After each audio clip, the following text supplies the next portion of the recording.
이 시편 72편을 보게 되면 그 표제어가 솔로몬의 시라고 붙어 있습니다.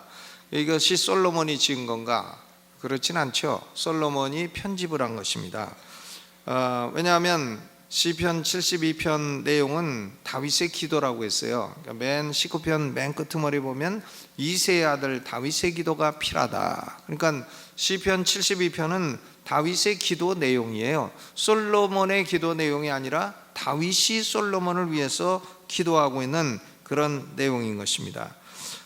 이 다윗 인생의 말년에 다윗은 이제 늙었고 다윗의 몸도 온도가 떨어지고 이렇게 해서 이제 동료 아비삭이 필요하고 이런 때였는데, 다윗의 그 압살롬 다음으로 나온 아들 아도니아라고 하는 아들이 요압 장군 그리고 제사장 아비아달 이렇게 연합을 해가지고 모의해서 스스로 왕이 되었습니다.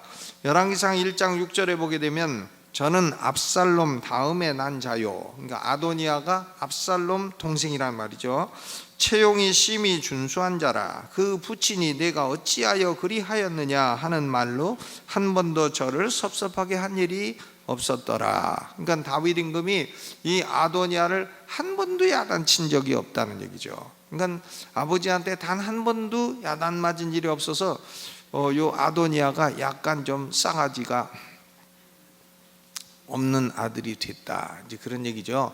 그러니까 아버지 늙어가지고 지금 아버지가 누워 있는데 자기가 스스로 아버지에게 말도 안 하고 이제 아버지의 그 장군들과 대제사장을 꼬여가지고는 스스로 왕이 되었다, 반역을 일으켰다, 그런 얘기인 것입니다.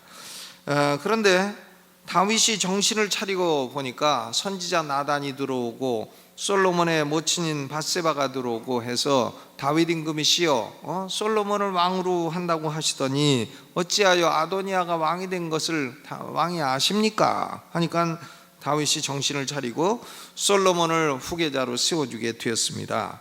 해서 아도니아는 결국은 나중에 보니까 자기 아버지 다윗의 동료였던 수넴 여인 아비삭을 아내로 달라고 요청을 했다가 솔로몬에게 죽임을 당해요. 아니 이 아들이 아버지한테 한 번도 야단을 안 맞았기 때문에 얼마나 그 싸가지가 없으면 미안합니다.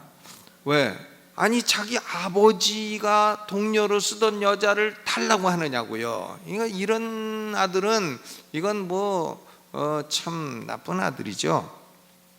그래서 솔로몬이 아도니아를 죽였습니다. 아도니아를 죽이고 솔로몬은 왕이 되었어요. 왕이 되었는데 시편 72편은 솔로몬의 시라고 했지만은 다윗 임금이 이제 늙은 나이에 솔로몬을 왕으로 세우고 나서 솔로몬을 위해서 기도한 내용인 것입니다. 그러니까 19절 맨 마지막에 다윗의 기도가 필하다 이렇게 되어 있죠. 이새의 아들 다윗의 기도가 필하다. 그리고 1절을 봐도 하나님이여 주의 판단력을 왕에게 주시고 주의 판단력을 왕에게 주시고, 그러니까 지금 자기 좀 정신 좀 차리게 해달라, 이걸 기도하는 거죠. 내가 지금 나이가 들어가지고 좀 왔다 갔다 헷갈리고 하니까 주의 판단력을 왕에게 주시옵소서. 그리고 주의 의를 왕의 아들에게 주시옵소서. 왕은 누구고 왕의 아들은 누구예요?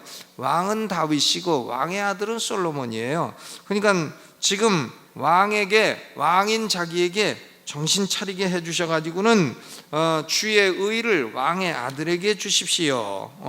이제 자기 아들로서 왕이 된 솔로몬을 위한 기도라는 걸 알 수가 있어요. 해서 시편 72편의 내용은 솔로몬이 통치하는 동안에 나라가 평강하게 해달라, 나라가 평안하게 해달라, 그리고 왕이 백성들을 사랑할 수 있게 해달라, 그리고 왕국이 확장되게 해달라, 또 여러 나라에서 와서 왕을 이렇게 섬길 수 있도록 그렇게 해달라, 백성들이 행복하게 해달라, 또 물질적으로 번영하게 해달라, 백성들이 여호와 하나님을 섬기는 신앙이 뜨거워지게 해달라, 왕국이 장구하게 해달라, 이런 걸 기도하는 겁니다. 그러니까 다윗 임금이 솔로몬을 아들을 왕으로 세우고 나라를 위해서 평안하고 번영하고 또 왕국이 확장되고 이런 걸 위해서 기도하는 것이 지금 시편 72편의 내용인 것입니다.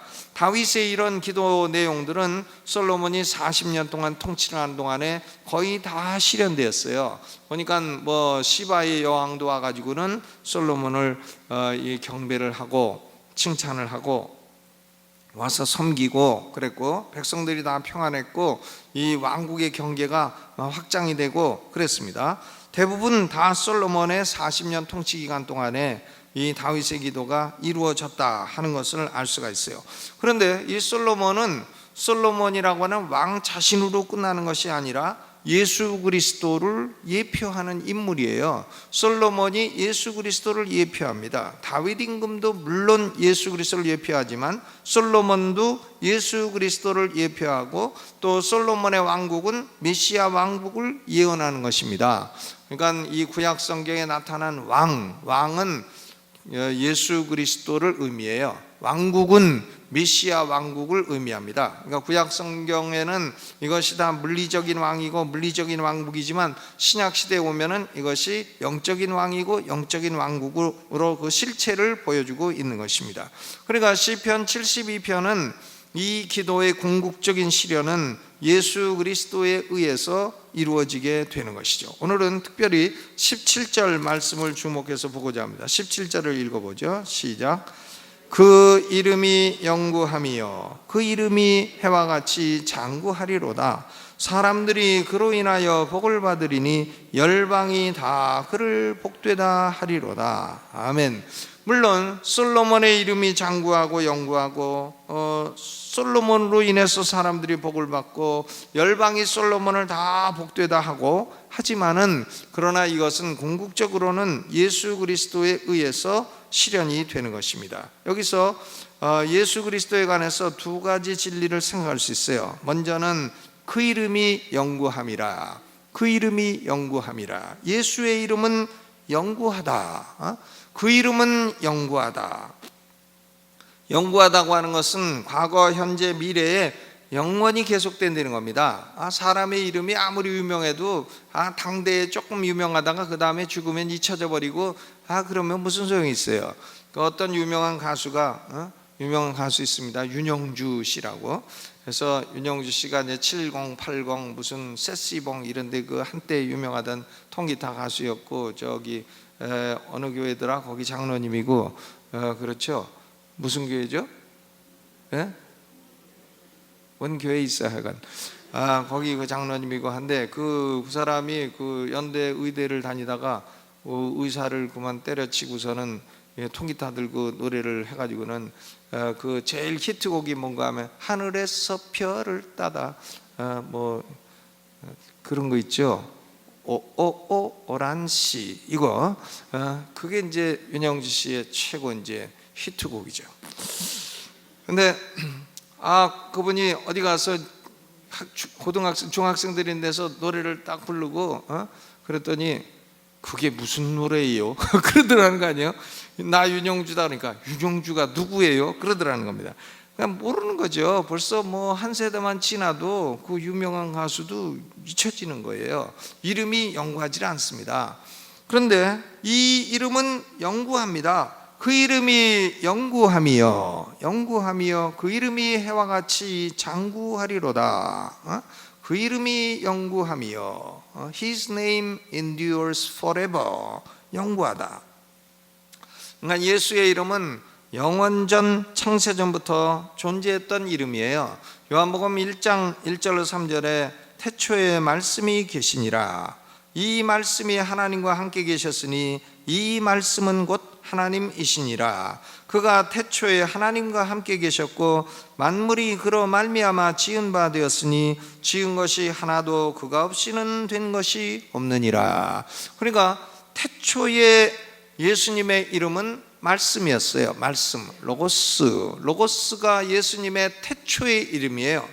요한복음 1장 14절에 말씀이 육신이 되어 우리 가운데 거하심에 우리가 그 영광을 보니 아버지의 독생자의 영광이요 은혜와 진리가 충만하더라 그랬습니다. 그러니까 태초에 예수님의 이름은 로고스입니다. 로고스가 육신이 되었어요. 육신이 되었을 때 우리는 그 이름이 예수라고 하는 것을 알게 되었습니다.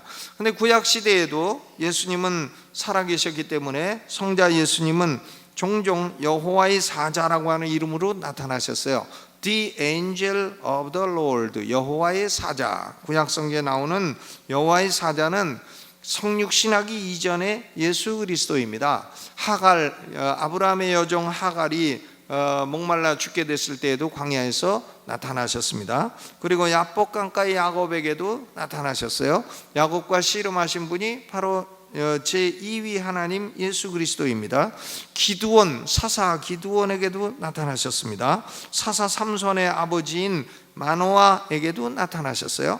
우리가 다니엘서를 보게 되면 다니엘의 세 친구들이 7배 뜨거운 풀무불 속에 던졌을 때 그때 들어가기는 3명이 들어갔는데 신의 아들과 같은 분이 한 분이 더 있어서 함께 뛰놀고 있더라. 그런데 7배 뜨거운 풀무불 속에서도 다니엘의 세 친구들이 하나도 머리카락 하나 상하지 아니하고 살아있었더라. 그때의 신의 아들과 같은 그분이 바로 제2위 하나님 여호와의 사자 예수 그리스도인 것입니다.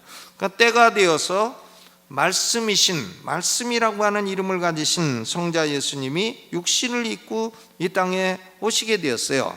그 오시게 된 이유는 뭐냐면 바로 몸을 입으시기 위해서예요. 몸을, 하나님이 성자 예수님을 위해서 한 몸을 준비하셨도다. 히브리서에 기록이 되어 있죠. 13장 5절. 그 몸을 제물을 삼아 영원한 속죄 제사를 드리시기 위함인 것입니다. 마태복음 1장 21절, 그 이름을 예수라 하라. 이는 그가 자기 백성을 저희 죄에서 구원하려 함이니라. 어떤 사람은 예수님이 온 세상 모든 사람 다 구원하러 오셨다고 그런 거짓말을 해요. 일반 속죄설, 소위 일반 속죄설인데, 아니 예수님이 온 세상 사람 다 구원하러 오셨으면 다 구원하셔야지 예수님이 그렇게 무능한 분입니까? 구원하러 오시고선 못하십니까? 예수님이 그렇게 무능하십니까? 아닙니다. 그것은 성경의 예수님이 아니에요. 그 알미니우스주의는 성경이 아닙니다. 심플리 그것은 이단이라고까지는 말하기 어려워도 아주 성경과 어긋나는 비성경적인 사상인 것이에요.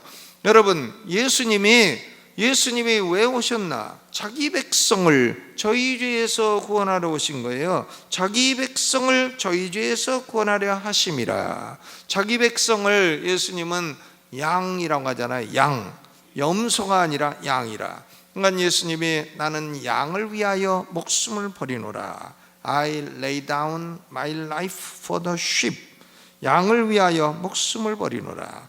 그러니까 예수님이 성부 하나님의 택하신 사람들을 구원하기 위해서 몸을 입으시고 그 몸으로 영원한 속죄 제사를 드리시기 위해서 이 땅에 오신 것입니다. 그래서 예수님이 골고다 언덕에서 영원한 속죄 제사를 단번에 once and for all, 단번에 영원한 속죄 제사를 드려서 더 이상 지금은 제사를 드릴 필요가 없는 거죠.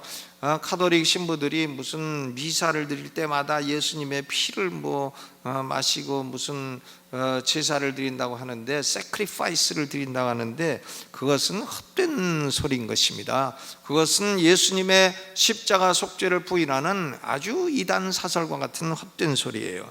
여러분, 예수님은 단번에 영원히 십자가에서 속죄 제사를 다 마치시고, 그리고 하나님 아버지의 택한 백성들의 죄값을 영원히 다 갚아주시고, 이제 성령님이 역사하셔가지고는 하나님의 백성들이 그 사실을 믿게 되는 것이죠. 믿게 되고 거듭나게 되고 그 사실을 믿게 되고, 그리고 구원을 주관적으로 경험할 수 있게 되는 것입니다.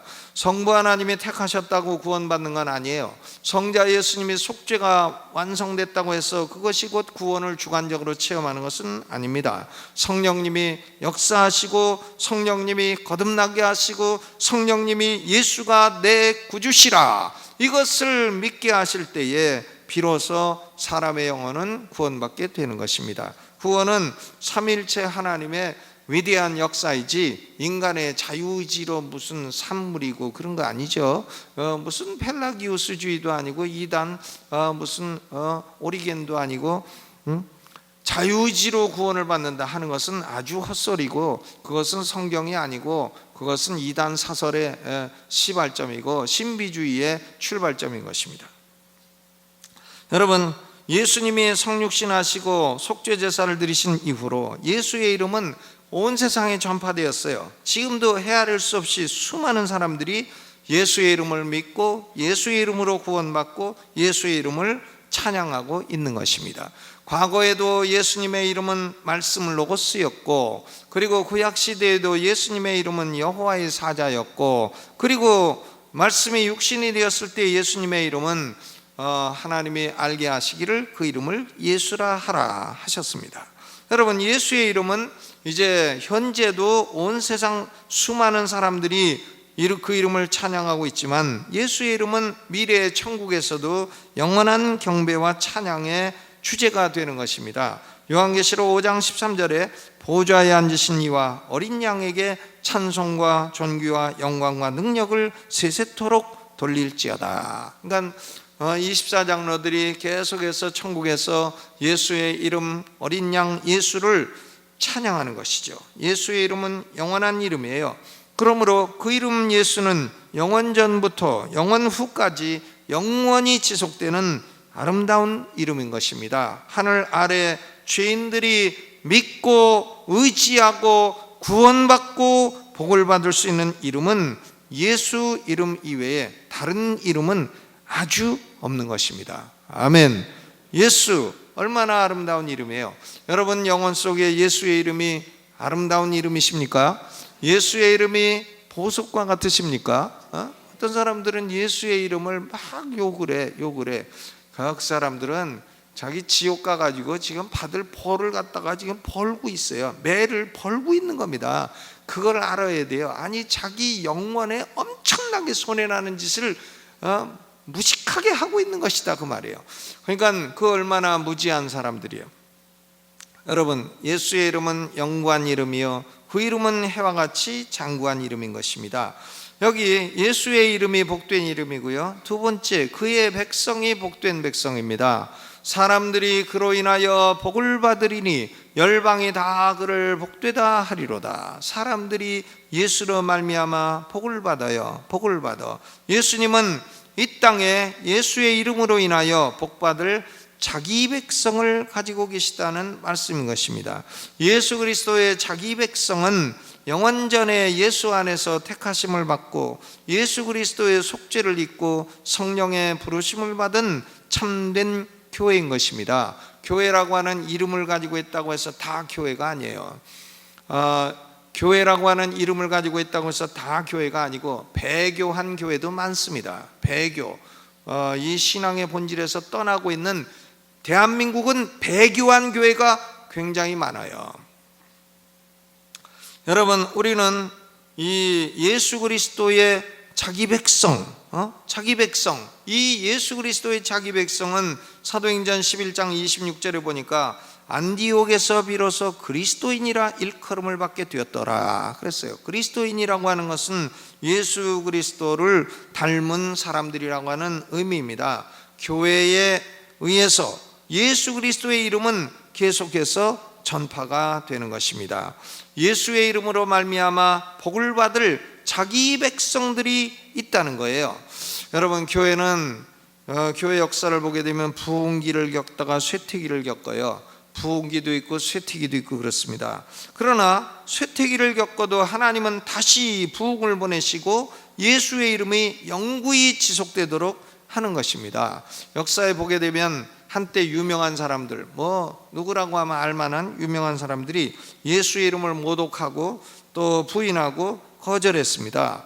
그러나 그들은 다 죽어서 멸망하고 지옥에 떨어졌어도 예수의 이름은 영원히 장구합니다. 그리고 하나님의 백성들은 지금도 계속해서 구원받고 있는 것이고, 하나님이 자기 백성을 구원하시는 이 역사를 막을 수 있는 사람은 아무도 없는 것입니다. 사람들이 다 그래요. 교회가 몇 년 있으면 망한다. 교회는 망하질 않아요. 교회는, 그 사람은 망해도 교회는 망하지 않습니다. 물론 가짜 교회는 망하겠죠. 가짜 교회는 망해도 괜찮습니다. 그러나 하나님의 참된 백성들은 결코 망하지 않는 것입니다. 아멘. 1694년에 태어나서 1778년에 죽은 프랑스의 철학자 볼테르라는 사람이 있어요. 볼테르라는 사람이 뭐라고 말했냐면은, 나는 기독교가 다 꺼져가는 황혼기에 살고 있고 잠시 후면 기독교는 사라질 것이다.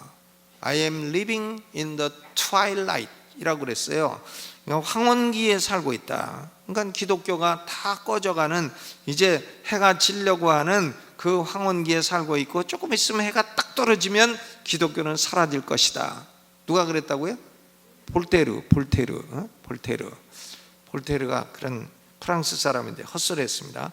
그런데요, 그 이상하게 그의 말과는 거꾸로 그가 죽을 때쯤 위대한 부흥이 막 일어났어요. 영국에서는 요한 웨슬리, 조지 휘트필드 감리교회가 막 부흥됐고요. 미국에서는 조나단 에드워즈 제1차 대각성 운동이 1726년부터 1700년대 막 일어나게 되었습니다. 30년대에. 그러니까 이런 영국과 미국의 대각성 운동, 복음주의 각성 운동, 이런 부흥들이 일어나 가지고는, 그래서 1800년대 이후는 위대한 선교의 세기가 되었습니다. 그러니까 이 볼테르가 예언한 것은 완전히 틀렸어요.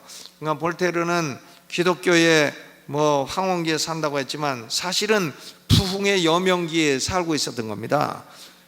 다 기독교가 쓰러져 갈 것 같은데 막 부흥이 돼 가지고는, 한국 같은 나라는 기독교가 들어올 것 같지도 않았는데 들어와 가지고는 이렇게 엄청난 부흥을 경험하게 되었습니다. 근데 볼테르, 그리고 이제 20세기에는 1872년에 태어나서 1970년에 죽은 영국의 수학자고 철학자인 버트란드 러셀이라고 하는 또라이가 하나 있는데, 이 버트란드 러셀, 이 러셀이요 1927년에 책을 하나 썼어요. 왜 나는 기독교인이 아닌가? 지가 아니면 아니지, 또 왜 아닌가는 뭘 또 써가지고 그런 책을 썼습니다. Why I am not a Christian, 이런 책이에요. 기독교를 이 사람이 뭐라고 했냐면, 오래전에 무식한 사람들이 기록한 책으로서, 성경을 오래전에 무식한 사람이 기록한 책이라 그랬습니다. 그리고 이 기독교는 자유로운 지성을 속박하는 것이라, 자유로운 지성을 속박하는 것이라, 이렇게 기독교를 폄하했습니다. 그러나 러셀은 죽고 사라져도 기독교는 계속 전파되고, 기독교인을 무식하다 하는 사람은 저가 무식한 사람이지 기독교인들이 무식한 사람이 아니라는 것을 알 수가 있죠. 그는, 버트란드 러셀은 지식의 근본이 없는 진실로 무식한 사람이었어요. 그러니까 역사에 나타난 유명한 철학자들 중에는요, 진실로 무식한 사람이 많습니다. 앉아가지고 이 머리만 굴려갖고 말만 복잡하게 하지 내용이라고는 아무것도 없는 이런 철학자들이 많이 있습니다. 대표적인 사람 임마누엘 칸트, 뭔 소리를 하는가 알 수도 없는 소리만 계속 짓거리고 헛소리만 짓거리고, 결국은 예수 안 믿겠다, 결국은 성경은 안 믿겠다, 이런 거 아닙니까? 버트란드 러셀, 볼테르, 임마누엘 칸트. 근데요, 그런 사람들은 다 죽었어요. 다 죽었고, 지금 불신 철학자들이나 그걸 공부할지 몰라도, 철학과 학생들이나 공부할지 몰라도 이 성경만큼 읽히지 않습니다. 이 성경이 베스트셀러 아니에요? 읽고 또 읽고 또 읽어도 너무나 영혼의 양식이 되는 책, 이게 성경입니다. 오래전에 무식한 사람들이 기록한 책이 아니에요. 아멘. 그렇죠. 얼마나 놀라워요. 여러분, 어떤 사람들은 중동 지방에 IS도 일어나고 이슬람이 핍박하고 이래가지고는 중동 지방에는 교회가 사라질 것이다, 그리고 이슬람이 지배할 것이다, 이렇게 예언하는 사람도 있습니다. 그러나 그것은 헛된 예언이에요. 그건 헛된 예언입니다. 중동 지방에도 지금도 교회가 막 부흥되고 있어요. 교회는, 그 부흥은 막을 사람이 없는 겁니다. 예수의 이름은 영구한 이름이고 예수로 말미암아 복을 받은 자기 백성들은 영생을 얻은 백성들은 하나님의 구원하시는 역사가 지속되어 계속 자기 백성의 숫자는 늘어나게 되고 하나님의 택한 백성이 다 구원받게 되고 하나도 남김없이 구원받게 되면 그때는 예수 그리스도는 재림하시게 되는 것입니다. 여러분, 이 18세기에 영국 감리교도가 칼빈주의 감리교도하고 알미니언주의 감리교도가 있어요. 알미니언주의 감리교도가 대표자가 존 웨슬리고 칼빈주의 감리교도는 조지 위필드예요. 저는 존 웨슬리보다는 조지 위필드를 10배는 더 존경합니다. 이 알미니우스주의는 아무래도 공부가 아주 모자랐거나 신앙이 모자랐거나 성령의 은혜를 못 받았거나 다 그런 거예요. 그런데 이 존 웨슬리는 자기의 이름을 남길 교단을 창설했어요. 그러니까 감리교 하면 웨슬리 다 그래요. 무슨 웨슬리 신학 뭐 다 그런 얘기합니다. 그런데 조지 위필드에게 사람들이 물어봐요. 당신은 왜 존 웨슬리처럼 이름을 남길 만한 교단을 만들지 않느냐? 그러니까 조지 위필드가 대답하기를 내 이름은 사라져야 되고 그 대신에 예수의 이름이 높아져야 된다. 내 이름은 사라져야 되고 예수의 이름은 높아져야 된다. 아멘. 이것이 우리 성도들이 마땅히 가져야 될 태도인 줄로 믿습니다. 목사들도요, 자기 이름을 막 높이려고 그러면 나이가 들어갈수록 취해지는 거예요. 나이가 들어갈수록 자기 이름 높이고 막 높이려고 그래. 그래가지고 어떤 사람은 그래요. 자기 책 하나 출간하는데 막 대통령 했던 사람 무슨 도지사 쭉 앉아가지고, 아니 책 하나 출간하는데 뭔 대통령까지 와가지고 난리예요. 참으로 애들 말로 쪽팔리는 짓이지. 무슨 그런 짓을 합니까? 그래갖고 자기가 이런 사람이다 뭐 이렇게 과시하는 겁니까? 그것은 참 헛된 짓이에요.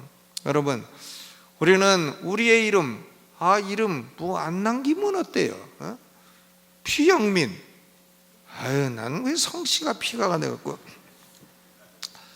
그걸 좀 아버지 살아계실 때 바꿔야 되는데 돌아가셔갖고 지금 바꿀 수도 없고.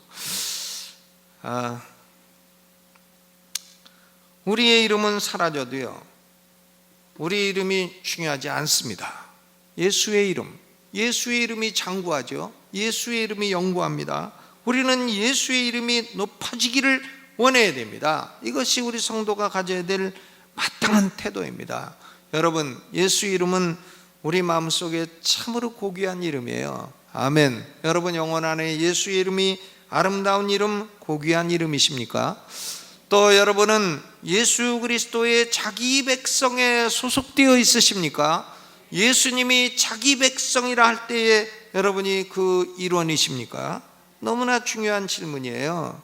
여러분, 예수 그리스도의 백성들은 여기 보니까 예수의 이름을 인하여 복을 받는다 그랬어요. 복을 받는다. 우리는 예수 그리스도의 자기 백성은 예수님으로 인하여 복을 받아요. 복을 받아. 따라서 해보시죠. 나는 복을 받는다. 이미 복을 받았고요, 또 앞으로도 복을 받을 거예요.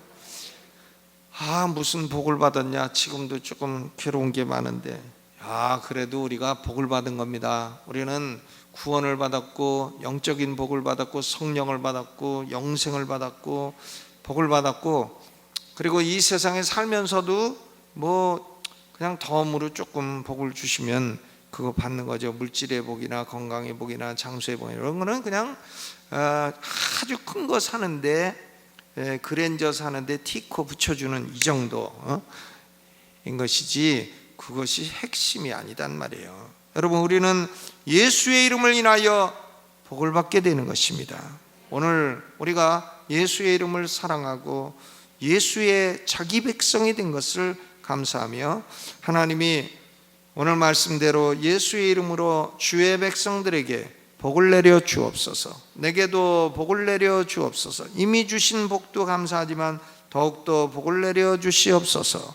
이렇게 기도하고 예수님을 통해서 하나님이 하늘의 복, 땅의 복, 모든 복을 내려 주시기를 주의 이름으로 축원합니다.